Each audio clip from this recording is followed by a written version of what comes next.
हरे कृष्णा। आज हम श्रीमद् भगवत गीता के सार श्लोक को पढ़ रहे हैं। मुख्य उद्देश्य ये है कि हम शुद्ध भक्तों के गुणों का लक्षण, राइट। आप भक्ति में प्रगति कर रहे हो, आप इसको कैसे चेक करोगे? भक्ति तो हम सभी कर रहे हैं, सभी 16 माला जप कर रहे हैं, 4 नियमों का पालन कर रहे हैं। आप ये कैसे पता करोगे कि आपकी प्रगति कितनी हुई है, राइट? उसका मापदंड आपको बताने के लिए आज हम शुद्ध भक्तों के लक्षणों, उनके दिव्य गुणों का वर्णन सुनेंगे। उससे पूर्व हम एक श्लोक को पढ़ रहे हैं। प्रभुपाद जी श्लोक को अपने तात्पर्य में भगवत गीता का सार कहते हैं। ठीक है, अब आपका माइक ऑन नहीं है, लेकिन आपको मेरे साथ में गाना है। मत कर्म कृत मत परमो मद भक्त संग वर्जितः निर्वैरः सर्वभूतेषु यह समामेति पांडव। अब हम थोड़ा सा आगे बढ़ेंगे क्योंकि व्याख्या बहुत पढ़नी है आज, इसलिए थोड़ा सा हम आगे बढ़ेंगे। ठीक है, सो इस श्लोक में भगवान कह रहे हैं, बहुत सुंदर श्लोक है ये, इसको भगवत गीता का सार कहा जाता है। 5 बातें इसमें समझने क्या। भगवान कहते हैं, हे अर्जुन, जो व्यक्ति सकाम कर्मों तथा मनोधर्म के कल्मश से मुक्त होकर मेरी शुद्ध भक्ति में तत्पर रहता है, जो मेरे लिए ही कर्म करता है, जो मुझे ही जीवन लक्ष्य समझता है और जो प्रत्येक जीव से मैत्री भाव रखता है, वह निश्चय ही मुझे प्राप्त करता है। ये श्लोक मुझे बहुत पसंद है, बहुत सुंदर है। भगवान इससे 5 बातें बोलते हैं और कहते हैं कि जो व्यक्ति ये चीजें करता है वो निश्चय ही मुझे प्राप्त करता है। अध्याय 4 में भी आपने सुना कि जो व्यक्ति भगवान के जन्म के दिव्यता को समझता है, उनके जन्म और कर्म की दिव्यता को समझता है, तो वो इस शरीर को त्यागने के बाद दोबारा से उसका भौतिक जन्म नहीं होता, राइट। और यहाँ पर भी भगवान बोल रहे हैं कि पहला, जो व्यक्ति सकाम कर्म, राइट, मत कर्मकृत, पहली बात समझिए, मत कर्मकृत, जो मेरे लिए कर्म करता है।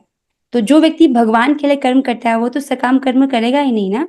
सकाम कर्म मतलब भौतिक फल प्राप्ति की इच्छा से किया गया कर्म। 5 इसको समझिए, मत कर्मकृत मतलब भगवान के लिए कर्म करना, अपने सारे कार्यों को कृष्ण भावना भावित होकर करना। यदि किसी की जॉब भी है तो वो भी आप सोचिए कि मैं भगवान की सेवा हेतु कर रहा हूँ, तो जितने घंटे आप जॉब कर रहे हैं वो सारे घंटे आपकी भक्ति में काउंट होंगे, राइट। और जो उस कार्य का जो फल है आप उसको भगवान की सेवा में लगाइए। प्रभुपाद जी कहते हैं कि कम से कम कुछ प्रतिशत जो है वो भक्तों को भगवान की सेवा में दान के रूप में देना चाहिए। और आप अपने घर में विग्रह जो सेवा करते हो उनकी सेवा में तो लगता ही है ना। पहला तो मत कर्मकृत, फिर मत परमो, मुझे ही अपने जीवन का परम लक्ष्य मानते हुए, राइट। पहली बात मत कर्मकृत, ये तो आसान है, राइट, ये तो हम सभी कर सकते हैं ना। मत कर्मकृत, भगवान के लिए कर्म करना, अपने सारे कार्यों को भगवान के लिए करना। और फिर कहते हैं मत परमो, अर्थात मुझको ही अपने जीवन का परम लक्ष्य मानना, ठीक है। और फिर कहते हैं मत भक्त, अर्थात मेरे भक्त बनो। और भगवान का भक्त बनने के लिए क्या करना है, वो 4 चीजें, मन मना भव मत भक्तो मदया जीमम नमस्करो। आसान भाषा में प्रभुपाद जी के इंस्ट्रक्शन को पालन कीजिए, 16 माला जप और 4 नियम पालन, राइट। सो मत भक्त, फिर संग वर्जित, राइट। वैसे भगवान का भक्त, जो व्यक्ति 16 माला कर रहा है वो भी भक्त है, जो व्यक्ति 1 माला कर रहा है वो भी भक्त है, और जिसने एक बार भी भगवान का नाम बोल दिया वो भी भक्त है। आप समझ रहे हो इस बात को? जैसे आम का पेड़ है, जब वो छोटा सा पौधा के रूप में है तब भी वो आम का आम का ही पौधा है, और जब थोड़ा ग्रोइंग स्टेज में तब भी वो आम का ही पौधा है, जब वो फलीभूत हो गया तब भी वो आम का आम का वो पेड़ बन जाता है। उसी प्रकार से हम सभी भक्ति में ही हैं, लेकिन अपनी कुछ अलग अलग स्टेज है, राइट। मेरे भक्त बनो और संग वर्जित, अर्थात अभक्तों का संग त्याग दो। जो व्यक्ति आपको भक्ति में आगे बढ़ने से रोक रहे हैं या किसी भी प्रकार से आपको उनकी वजह से सपोर्ट नहीं प्राप्त हो रहा है, या जो जो लोग भक्ति के विरुद्ध हैं, ऐसे लोगों का संग आप त्याग दें, राइट। या अगर आपको उन लोगों के साथ व्यवहार करना ही पड़ता है तब क्या करना है, ऐसी स्थिति में मिनिमम जो है व्यवहार रखें, मिनिमम जितना संभव हो। जैसे प्रोफेशनली किसी को डील करना ही पड़ता है, मिनिमम रखें। और सबसे इंपॉर्टेंट इसी चीज के लिए ये वाला श्लोक चूज किया गया है, निर्वैर सर्वभूतेषु। सर्वभूत मतलब सारे भूत नहीं, सारे जीव। भूत का अर्थ होता है जीव। ओके, सारे जीवों के प्रति निर्वैर, किसी भी जीव से वो बैर नहीं करता, किसी भी जीव से वो द्वेष नहीं करता। राइट, द्वेष करना मतलब किसी के लिए कुछ बुरे की इच्छा करना, इसका बुरा हो जाए इसको बोलते हैं उसके लिए द्वेष की भावना होना। इस व्यक्ति के बुरा हो जाए इसको बोलते हैं उसे द्वेष करना। तो इसको बोलते हैं निर्वैर होना, सॉरी, इसको बोलते हैं बैर होना। और निर्वैर होना मतलब किसी से भी द्वेष की भावना नहीं करना। मतलब सबसे अच्छी इच्छा हम क्या कर सकते हैं किसी भी जीव के लिए, यही कि ये जो व्यक्ति है इसको भी कृष्ण भक्ति का अवसर मिले, ये भी कृष्ण का भक्त बन जाए। राइट, अब आज जब आप इसे सुन रहे हो, राइट, जो लोग भक्ति में नए हैं, इन द सेंस जो लोग अभी 16 माला पर नहीं पहुंचे हैं, राइट, उन लोगों को शायद ये मुश्किल लगे, क्योंकि मैं अपने अनुभव से कह रही हूँ। जब मैंने इसे पहली बार सुना था तब तो मुझे असंभव सा प्रतीत होता था। मतलब जिन लोगों को हम पसंद नहीं करते उनके प्रति द्वेष होना तो बहुत आसान लगता है ना। तो ये निर्वैर सर्वभूतेषु, इसी गुण को पढ़ने के लिए ही हमने इसे श्लोक खोला है। सभी जो भूत है, सभी जो जीव है, उनके प्रति वैर नहीं होना, इससे द्वेष नहीं करना। अरे ये कितना महत्वपूर्ण है, इसी के कारण तो सारा स्ट्रेस पाले रहते हैं हम। अगर हम किसी एक भी व्यक्ति से बैर करते हैं, किसी एक भी व्यक्ति के बारे में बुरा सोच रहे हैं, या सोचते हैं कि ये मेरा शत्रु है, इसने मुझे नुकसान पहुंचाया, इसने मेरा अपराध किया, इसने मेरा अपमान किया, मुझे कष्ट दिया, यदि हम किसी भी जीव के प्रति ऐसा सोच रहे हैं, राइट, तो नेक्स्ट विचार हम क्या सोचते हैं कि इसने मेरे साथ बहुत बुरा किया तो मैं उसके लिए हम बुरा ही चाहते हैं। मतलब हम नहीं बोलना चाहिए, इन द बिगिनिंग स्टेज ऐसा लगता है। राइट, सो ये निर्वैर सर्वभूतेषु, हम इसको थोड़ा सा पढ़ना चाहते हैं कि ये गुण क्या है, ये बहुत महत्वपूर्ण है। यदि हम किसी भी एक जीव से बैर पाले हुए हैं इस जगत में तो हम नहीं जा पाएंगे घर। सो इसको समझिए। मैं दूसरी स्क्रीन शेयर करती हूँ ताकि आप जो है इसको डिटेल में समझ सके। यहाँ पर कुछ नोट्स हैं जो मैंने हमारी क्लास से बनाया था, जो मैंने अपने शिक्षा गुरु से जो क्लास ग्रहण की थी, उन्होंने जो पढ़ाया था ये उसके आधार पर बनाया गया है। ये सब आचार्यों की टीका से सम्मत है। राइट, आप इसको आचार्य बलदेव विद्याभूषण जी की टीका, प्रभुपाद जी की टीका, रामानुजाचार्य की टीका और श्रीधर स्वामी जी की टीका से आप इसको, ये वहां से लिया गया है। तो यहाँ पर जब हम शुद्ध भक्ति के, इसमें बेसिकली किस चीज का वर्णन है, ये 12वें अध्याय जो भक्ति, जिसका नाम ही भक्ति योग है, जिसके आखिरी के 7 श्लोकों में अद्वेष्टा सर्वभूता नाम से लेकर के, राइट, जो आखिरी के 7 श्लोक हैं, भगवान शुद्ध भक्त के दिव्य गुणों का वर्णन कर रहे हैं। राइट, जो कि ऐसे गुण जो कि कृष्ण को अति प्रिय है। भगवान एक ऐसे व्यक्ति का वर्णन कर रहे हैं, अपने भक्त का वर्णन कर रहे हैं, उसके गुणों का वर्णन कर रहे हैं और कहते हैं कि ये व्यक्ति मुझे बहुत प्रिय है। जो व्यक्ति कृष्ण को प्रिय है वो यहाँ कैसे रह सकता है, भगवान तो उसको अपने साथ ले ही जाएंगे ना। राइट, सो देखिए, पहला गुण ही भगवान बोलते हैं अद्वेष्टा सर्वभूतानाम। अद्वेष्टा, वो द्वेष नहीं करता है किससे, सर्वभूतानाम, सभी जीवों से वो द्वेष नहीं करता है। इतना महत्वपूर्ण गुण है ये, आप समझ रहे हैं। तो किसी भी जीव के लिए हमको हृदय में बुरी इच्छा नहीं करनी है। अब इसको पहले खोल के पढ़ते हैं कि इसका क्या अर्थ है। राइट, इसका अर्थ है, पहला तो इसका थोड़ा सा मध्यम अधिकार के अनुसार अर्थ लिया गया है। मध्यम अधिकार क्या होता है, एक भक्त को, राइट, 3 श्रेणियों में देखा जाता है, कनिष्ठ अधिकारी, मध्यम अधिकारी, उत्तम अधिकारी। राइट, उत्तम अधिकारी जो होते हैं वो भगवान के महाभागवत है, जैसे शिल प्रभुपाद जी। राइट, वो जहां जाते हैं वहां वो भक्ति का प्रचार करते हैं। राइट, कनिष्ठ अधिकारी कौन है, जो अभी अभी भक्ति में आया है, जिसकी श्रद्धा भगवान की श्री मूर्ति के लिए, श्री विग्रह को वो भगवान समझ रहा है, उनको प्रणाम कर रहा है, लेकिन अभी वैष्णवों के प्रति उतना अच्छा उसका तालमेल नहीं बैठा है।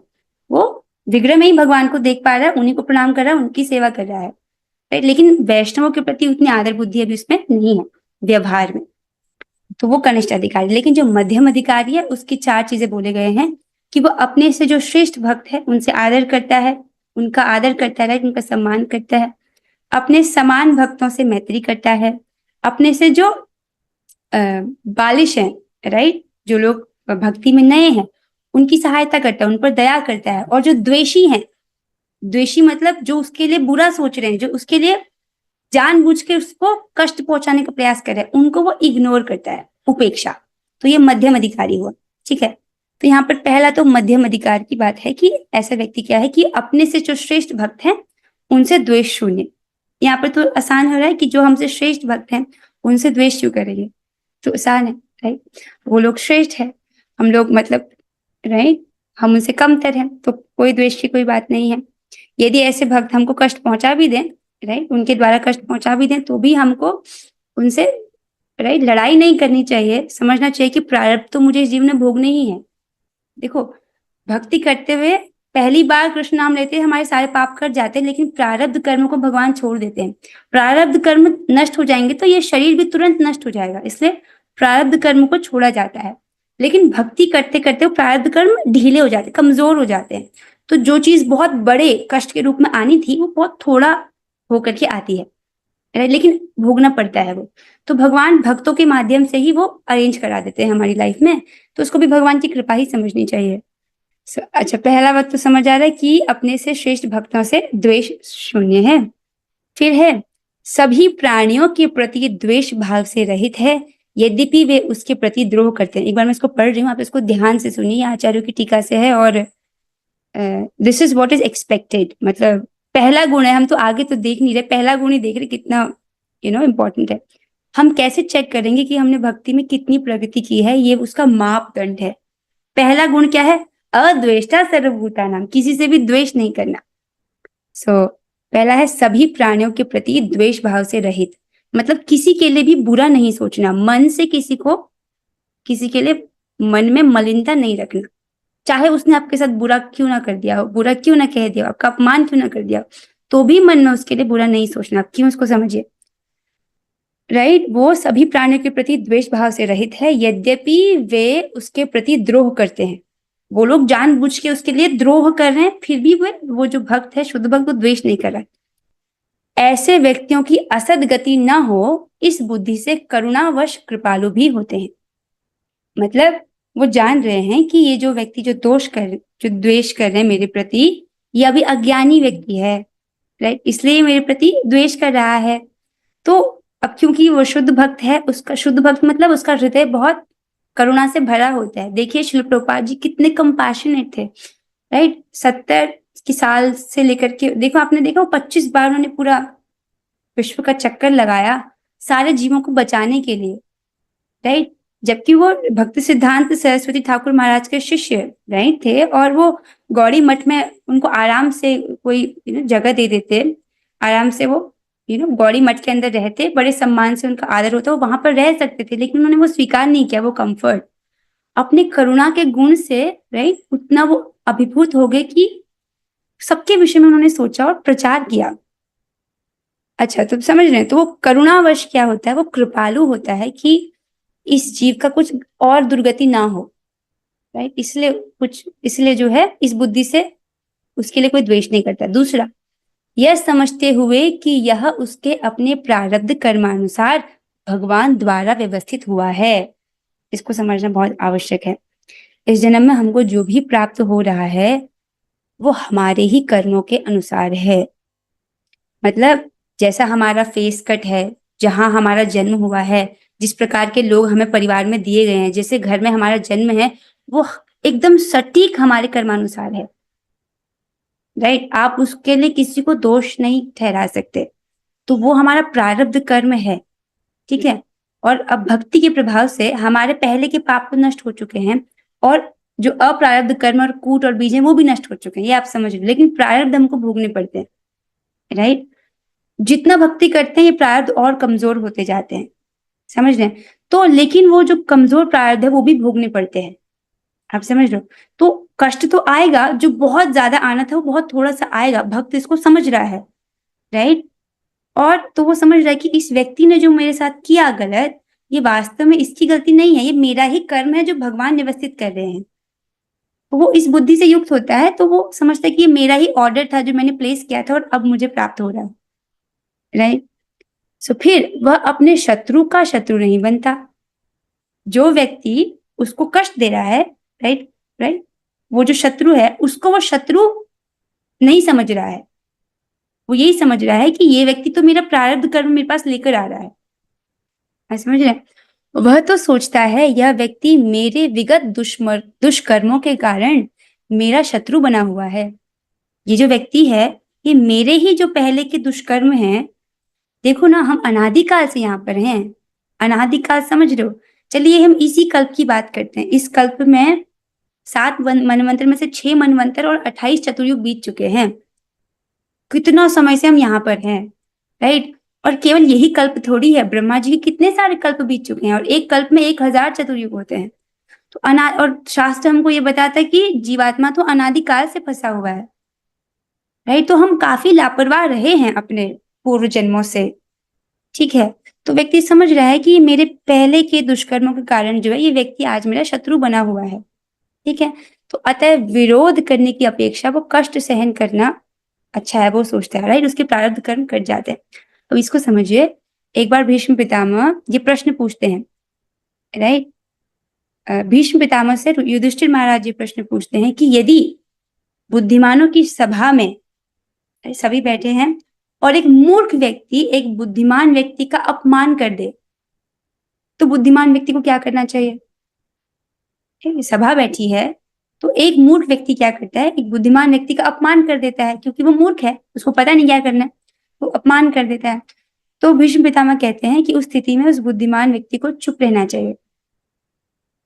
यदि आपको कोई गाली दे, आपका कोई अपमान करे और आप उस स्थिति में चुप रह जाएं, तो पता है क्या होता है, वो आपका सारा कर्म वो साफ कर देता है व्यक्ति। आप समझ रहे हैं? वो सारा कर्म उसको ट्रांसफर हो जाता है। So this is very nice. हमारा प्रारब्ध कर्म इस प्रकार से कट जाता है। तो ये आसान तरीका है कि इस व्यक्ति ने 2-4 बुरे शब्दों में मेरा प्रारब्ध काट दिया, तो चुप रहना ही अच्छा है। तो यही यहाँ पर बोल रहे हैं कि देखो, अतः विरोध करने की अपेक्षा कष्ट सहन करना अच्छा है। अनेक कष्टपूर्ण स्थितियों में वह शांत और धीर बना रहता है, राइट। कष्टपूर्ण स्थितियां हैं लेकिन वो शांत और धीर है। तो ये किसकी स्टेज है? जो एक भगवान का शुद्ध भक्त बन गया है, राइट। देखो, ऐसा भी नहीं कि हम एकदम जीरो पर हैं, राइट, मांस वांस खा रहे हैं एकदम असुरों की तरह, ऐसे भी नहीं है। ऐसा भी नहीं कि हम शुद्ध भक्त बन गए हैं, somewhere in middle we are, है ना।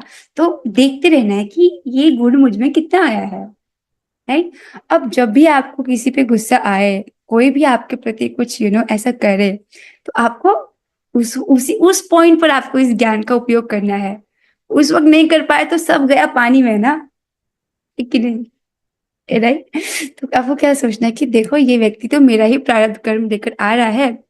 मान लो झगड़ा भी हो जाए आपका, ठीक है, कुछ झगड़ा हो गया, आपका झगड़ा हो गया, मान लो आप सहन नहीं कर पाए, आपने भी बोल दिया उसने भी बोल दिया, लेकिन मन में कोई मलाल नहीं रखना। क्षमा मांगने से किसी का कुछ जाता नहीं है, क्षमा मांग सकते हैं, राइट। मन में मलाल रखने से क्या होता है ना, हमारा चित्त दूषित होता है। और एक और बहुत महत्वपूर्ण बात, निंदा करना कितना खराब है, इसको समझिए।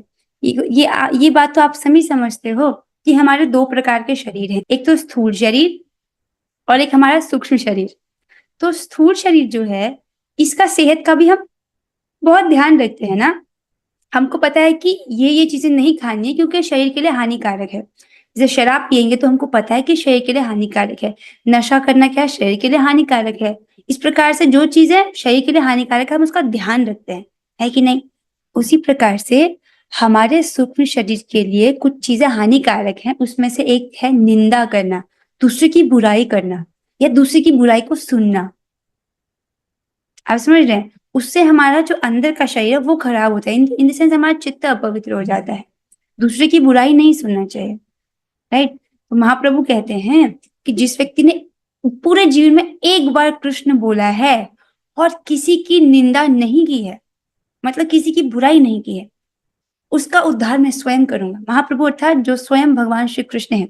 अरे एक कोई व्यक्ति ऐसे बोल सकता है कि आपके इस्कॉन में महाप्रभु को कैसे भगवान बोल सकते हैं आप, वो तो एक सन्यासी थे, वो तो एक भक्त थे, मतलब आप कुछ भी बोलेंगे। देखिए कोई भी बात अब शास्त्र का प्रमाण देखकर हम उसको स्वीकार करते हैं, राइट। सो शास्त्र में कहा गया है चैतन्य चरितामृत में यदद्वैतं ब्रह्मोपनिषदि तदप्ययस्य तनुभा यात्मान्तर्यामि पुरुषिति शोष्यांश विभवः षडैश्वर्ये पूर्णो यः इह भगवान् स स्वयमयम् न चैतन्यात् कृष्णात् जगति परतत्त्वं परमिह। जो ब्रह्म क्या है, उनके अंग से निकलने वाली कांति है। यद अद्वैतम ब्रह्मोपनिषदि तदप्ययस्य तनुभव, जिनको उपनिषदों में ब्रह्म ज्योति कहा गया है, वो तो उनके शरीर से निकलने वाली अंग कांति है, राइट। और फिर क्या बोलते हैं कि जो पुरुष अवतार हैं, अर्थात जो पुरुष अवतार मतलब महाविष्णु, गर्भोदक्षाय विष्णु, और जो सभी जीवों के हृदय में परमात्मा के रूप में है, वो तो उनके अंशावतार हैं, राइट। और क्या बोला है कि यदद्वैतम ब्रह्मोपनिषदि तदप्ययस्य तनुभा, उनके शरीर की आभा है। यात्मा अंतर्यामी पुरुषति सोष्यांश विभव, जो सभी के हृदय में अंतर्यामी के रूप में स्थित है, परमात्मा के रूप में, वो उनके अंश हैं। फिर षडैश्वर्ये पूर्णो यह इह भगवान स स्वयमयम, जो षड ऐश्वर्यों से परिपूर्ण है, भगवान स्वयं, खुद स्वयं भगवान है। न चैतन्यात् कृष्णात् जगति पर तत्वम परमिह, कृष्ण चैतन्य, राइट, उनसे परे ना तो कोई तत्व है, राइट। न कृष्णात् चैतन्यात् जगति पर तत्वम परम, उनसे परम कोई तत्व है ही नहीं, उनका तत्व ही परम है। तो जो कृष्ण चैतन्य ये स्वयं भगवान है और परमात्मा उनके अंशावतार हैं, और जिनको उपनिषदों में ब्रह्म ज्योति कहा गया है, वो उनके शरीर से निकलने वाली कांति है। तो इस प्रकार से शास्त्र प्रमाणित करता है कि चैतन्य महाप्रभु और कोई नहीं, स्वयं भगवान है। भगवान भक्ति के वेश में आते हैं। क्यों आते हैं, राइट? क्योंकि देखिए, केवल भक्त ही भक्ति को दे सकता है। यदि भगवान भक्ति को देने लग गए, तो भगवान किसी जीव को भक्ति देंगे और किसी को नहीं देंगे, तब तो वो विषम हो जाएंगे ना, अर्थात वो सबके प्रति सम तो नहीं रहे ना, उनमें विषमता का दोष आ जाएगा कि इन्होंने इसको भक्ति दिया और मुझको नहीं दिया। तो इसलिए भगवान नहीं देते हैं, भगवान भक्तों के माध्यम से देते हैं। इसलिए भगवान भक्त का अवतार लेते हैं ताकि हर किसी को खुले दिल से भक्ति बांट सके। महाप्रभु कहते हैं कि जो व्यक्ति एक बार कृष्ण का नाम ले और निंदा ना करे, उसका उद्धार वे स्वयं करेंगे। मतलब 16 माला का जप का विधान भी नहीं रखा उसके लिए भगवान ने। आप समझ रहे हैं, एक कृष्ण नाम और जीवन भर किसी की निंदा नहीं करना, भगवान उसको ले जाएंगे अपने साथ। आप समझ रहे कितना आसान है। बुराई करना किसी कितना बुरा है, इसको समझा रहे हैं भगवान कि अगर हम ये गुण ले आए अपने अंदर, तो ये कितना बड़ा ही है, ये अकेले ही हमारा उद्धार कर सकता है। आप समझ रहे हैं इसको। अब ये जो है, इसी के साथ जो है हम आज की कक्षा यहाँ पर विराम देते हैं। अगली बार किसी के साथ आपका झगड़ा हो, राइट, हो सकता है आप मोमेंटरीली आप उस पर गुस्सा भी हो जाए, राइट, कोशिश करें कि ना हो गुस्सा, वो आपका ही प्रारब्ध कर्म लेकर आ रहा है, ठीक है। तो बेस्ट होगा कि आप शांत हो जाए, ठीक है। लेकिन आपको किस स्थिति में शांत नहीं रहना, कि कोई व्यक्ति गुरु का अपमान कर दे, भगवान का अपमान कर दे, या वैष्णवों का अपमान कर दे, उस स्थिति को नहीं सहना चाहिए। आप समझ रहे हैं ना। जब दशरथ महाराज की सभा में दशरथ महाराज बहुत दुखी थे कि इतने सारे आर्यवर्त के राजा यहाँ पर उपस्थित हैं और कोई भी शिव धनुष को तोड़ नहीं पा रहा है, तो इस प्रकार से ललकारते हैं, क्या कोई ऐसा पुरुष नहीं है यहाँ पर जो इस कार्य को कर सके। तो उसी वक्त लक्ष्मण जी खड़े होते हैं सभा में कि आपने ऐसा क्यों कहा, इस सभा में अभी रघुवंशी श्री राम उपस्थित हैं, राइट। वो एकदम से अपने खड़े हुए, यही कर्तव्य है कि जब हमारे वैष्णवों का यदि अपराध हो रहा हो, कोई उनका अपमान कर रहा हो, भगवान का अपमान कर रहा हो, राइट, गुरु का अपमान कर रहा हो, उस चीज को हमको सहन नहीं करना है। हमारा अपमान हो रहा हो, उसको सहन कर सकते, उसको सहन करना चाहिए। हम है ही कौन, त्रिनाथ, तो कोशिश करना चाहिए कि हम हम है who we are. Santosh Prabhu ji has a question. अच्छा, आपको प्रश्न था? ओके प्रभु जी, आप पूछ सकते हैं, पूछिए प्रभु जी। यू कैन अनम्यूट योरसेल्फ प्रभु जी अभी। जी जी माता जी, पहले मैं नहीं कर पा रहा था। मेरा प्रश्न है, संग वर्जिता क्या है, किसका संग वर्जित करना चाहिए? ओके, वो मैं मिस कर गया। तो यहाँ पर बोला गया है कि वैष्णव का एकमात्र आचार है कि जो असत संग है उसका त्याग कर दो। असत संग को कैसे पहचानते हो? देखो, आप भक्ति कर रहे हो और जिस दिन आप देह त्यागोगे, उसके बाद आपकी अगली गति डिसाइड होगी, राइट, कि आपकी अगली डेस्टिनेशन क्या है। क्या इस व्यक्ति को फिर से 84 लाख योनि में से कोई योनि दी जाए, या इस बार इसको हम आध्यात्मिक जगत में भेजें? ऊंचे अधिकारी इसका डिसीजन लेते हैं। तो उसका आधार क्या होगा कि आपने कितना भजन किया है, राइट। राइट? आपने कितना भजन किया उस हिसाब से आपकी गति डिसाइड होगी। तो भजन के लिए भी क्योंकि हमने प्रभुपाद जी का आश्रय लिया है और प्रभुपाद जी ने बोला है कि जो व्यक्ति 16 माला करता है और 4 नियम का पालन करता है वो इसी जन्म में गोलोक की प्राप्ति करेगा। अब इस बात पे कोई संदेह नहीं रखना चाहिए। जिसको प्रभुपाद जी पर श्रद्धा नहीं है उसकी कोई गति नहीं है, क्योंकि प्रभुपाद जी भगवान के शुद्ध भक्त हैं। क्यों? भगवान भगवद गीता के 18वें अध्याय में कहते हैं, जो व्यक्ति मेरे इस दिव्य ज्ञान को, जो अर्जुन और मेरे बीच में जो संवाद हुआ है उसको भक्तों तक पहुंचाता है, वो मेरा सबसे प्रिय सेवक है। उससे प्रिय ना तो मुझे कोई था ना होगा। तो वो भगवान के सबसे प्रिय सेवक है। उन्होंने कह दिया, मतलब यही बात है। 16 माला जब 4 नियम, हम जा रहे हैं गोलोक। सिंपल। अब जो व्यक्ति आपको इस चीज क्राइटेरिया को फॉलो करने में हेल्प करते हैं उनका संग आपको करना है, और जो व्यक्ति आपको इसको नहीं करने दे रहे किसी भी कारण से, उनसे दूर रहना है। समझ रहे हैं आप? Simple, right? जो भक्ति में सपोर्ट कर रहा है, जो आपके लिए नरिशिंग है, मन के लिए नहीं, राइट, आपके आत्मा के लिए नरिशिंग है, वो आप उनका संग करना है। सो ठीक है, so with this we are ending the class here. अब हम 3 बार हरे कृष्ण महामंत्र करेंगे। आप अपना माइक ऑन कर लीजिए। Let's do it together. Hare Krishna Krishna Krishna Hare Hare Hare Ram Ram Ram Hare Hare. Hare Krishna Krishna Krishna Hare Hare Hare Ram Ram Ram Hare Hare. Hare Krishna Krishna Krishna Hare Hare Hare Ram Ram Ram Hare Hare. Shrimad Bhagavad Gita की जय, श्री प्रभुपाद की जय। और बोलो श्री कृष्ण। हरे कृष्णा।